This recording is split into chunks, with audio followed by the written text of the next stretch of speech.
ஊராட்சி ஒன்றியத்தில் நடைபெற்ற மக்களுடன் முதல்வர் திட்ட முகாமில் அமைச்சர் ஆர் காந்தி கலந்து கொண்டு பயனாளிகளுக்கு நலத்திட்ட உதவிகளை வழங்கினார். ராணிப்பேட்டை மாவட்டம் நெமலி ஊராட்சி ஒன்றியத்தில் மக்களுடன் முதல்வர் திட்ட முகாம் சைனாபுரம் ஊராட்சி அரசினர் மேல்நிலைப் பள்ளியில் நடைபெற்றது.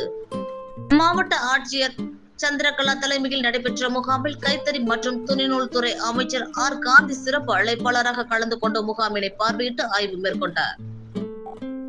அதனைத் தொடர்ந்து பயனாளிகளுக்கு நலத்திட்ட உதவிகளை வழங்கினார். இதில் ஒன்றிய குழு தலைவர் வடிவேலு, மாவட்ட ஊராட்சி குழு தலைவர் சுந்தரம்பாள் பெருமாள், ஒன்றிய குழு உறுப்பினர் சுகந்தி, வட்டாட்சியர் ஜெயபிரகாஷ், ஊராட்சி மன்ற தலைவர் பவானி மற்றும் பலர் உடனிருந்தனர். முகாமில் கலந்து கொண்ட ஏராளமான மக்கள் தங்களுடைய கோரிக்கைகள் மீதான மனுக்களை அளித்தனர்.